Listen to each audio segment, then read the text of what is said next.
दोस्तों नमस्कार। मैं आरती शुक्ला आप सभी के बीच एक प्यारा सा नाच गीत लेके आए हैं। आप लोग इस गीत को जरूर सुनना और कमेंट करके जरूर बताना मेरे गीत कैसे हैं। सुना मोरी मैया सजने घरे घूमी आई, सुना मोरी मैया सजने घरे घूमी आई।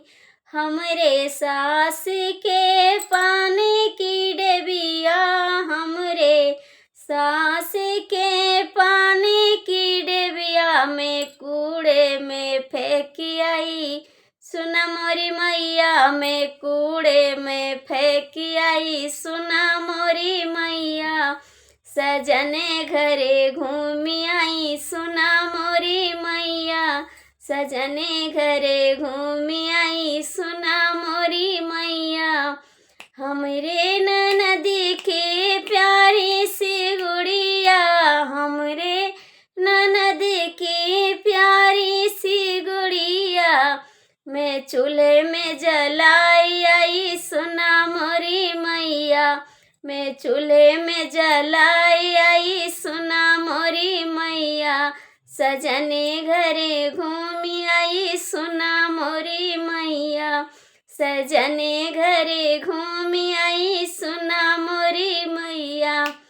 हमरी जेठानी बड़ी झगड़ियालू, हमरी जेठानी बड़ी झगड़ियालू अलगे चूल्हा कर आई, सुना मोरी मैया अलगे चूल्हा कर आई, सुना मोरी मैया सजने घरे घूमी आई, सुना मोरी मैया सजने घरे घूमी आई, सुना मोरी मैया।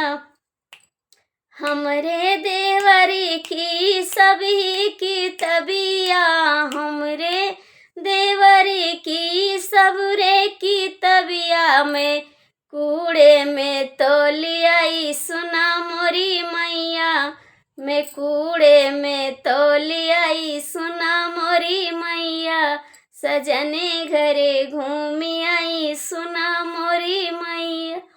हमरे सजनी के दूरे सोतनिया, हमरे सजनी के दूरे दुल्हनिया मैं बेलने से तोड़ी आई, सुना मोरी मैया मैं बेलने से तोड़ी आई, सुना मोरी मैया सजने घरे घूमी आई, सुना मोरी मैया सजने घरे घूमी आई, सुना